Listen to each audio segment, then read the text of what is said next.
Rock, paper, scissorsing before the line. So, rock, paper, scissors. They did it. He said paper. Pogačar said rock. Paper wraps the rock. And Micah takes the stage. I absolutely love that. Tadej Pogačar. How's about that? You gotta love your cycling. A California teen performed a good deed by driving to a woman's house to return a lost purse. There's hope for our younger generation.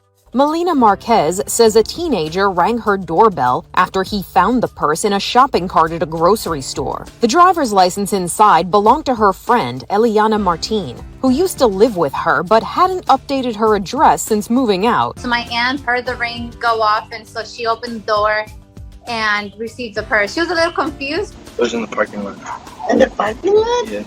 When Melina heard what happened, she was shocked. So I asked my aunt, I said, did you get his name, or did you at least give him like $20? Excuse me. And she's like, no, I didn't know. And I was like, oh my God, we have to find him. The women posted the doorbell video to social media, and lots of people in San Diego shared it. Eventually, 17-year-old Adrian Rodriguez reached out to identify himself as the Good Samaritan. When asked why he went out of his way to return the purse, he answered, my mom's told me since I was little to always do the right thing, even when no one's watching. So that was nice. Also, he said, if I lost my stuff, I would want somebody to bring it back to me. So, two good reasons. The women also had a surprise for him because many of their friends and family reached out wanting to reward him. If you found him, I put 20.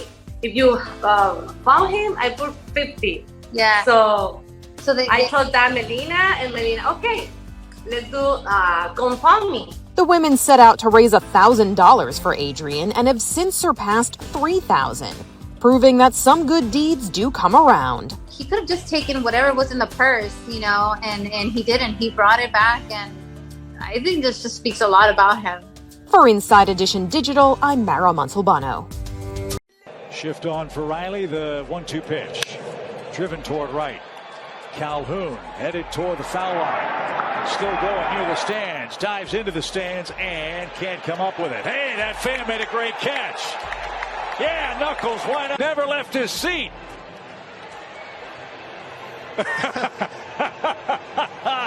Oh, that's great. Go up to the recess. Come on.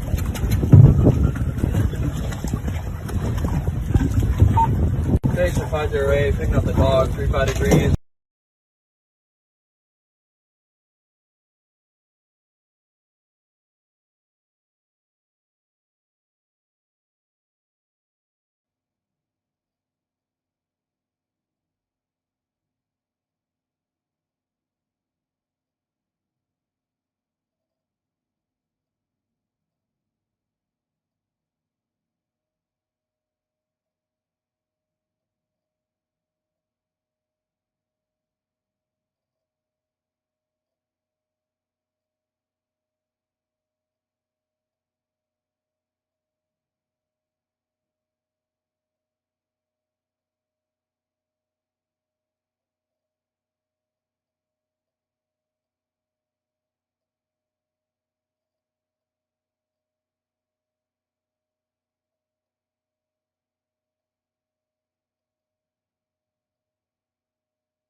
right, there you go.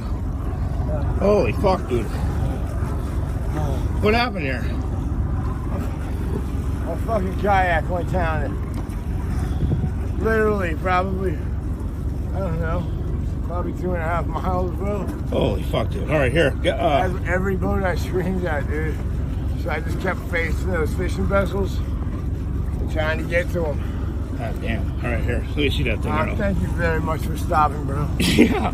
Oh my God, dude. Honestly, Jesus Christ. I think I was gonna make it. Your guys' garage is on fire.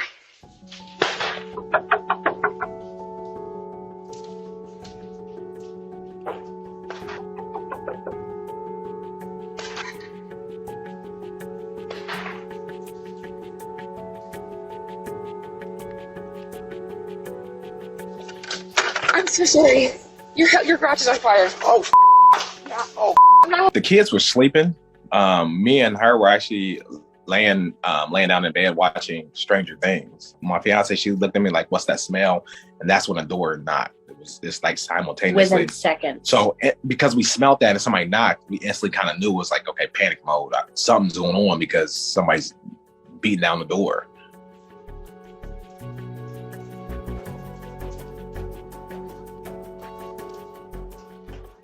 I really thought that it was a really surreal sight because when I got there, I was really surprised that no one was outside yet. And so my first thought was like, what the heck? And then I like kind of panicked and ran out of my car. I didn't really even think that much. I more so just like jumped into action. I yelled at my roommate to call 911. Go, get over there. Go. It was literally like instinct. Like I knew the kids were sleeping, so like I went running down the hallway banging both of my fists, like, get out of the house is on fire, the house is on fire. They were knocked out. I mean, I'm yelling. I had to actually physically like grab them out the bed, like, come on, we gotta go. No! Get over here now! Get over here now! People were reaching out, saying, they're praying for us and things like that, which is really kind of getting us through this.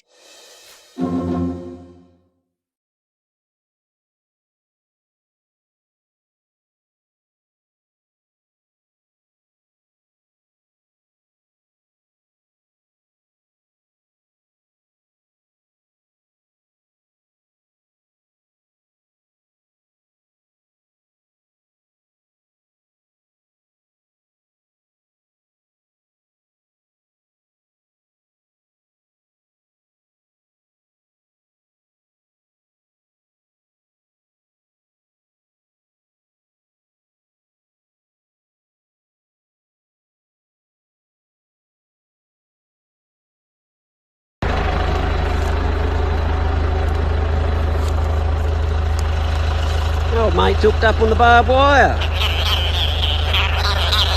Don't hurt me, you little shit.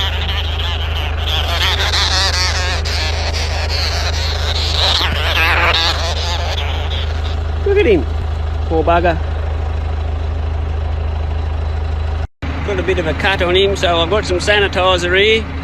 I'm not sure he's going to like it, but it's about all I can do to him. His teeth are sharp. He bit me a few times, little bugger, but go on, mate. Go.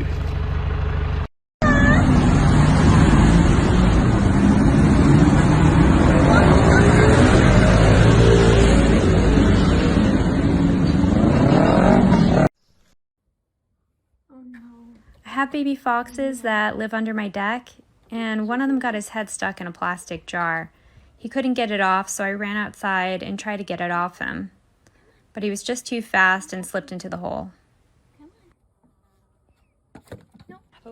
So I tried for 3 full days and nights to try and capture him.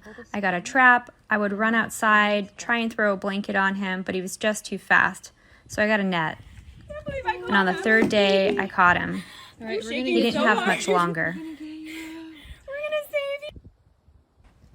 I let him rest for about 6 hours, and I gave him some food.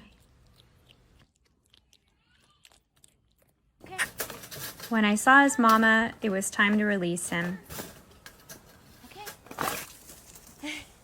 Please remember to put the lids back on your jars before throwing them away.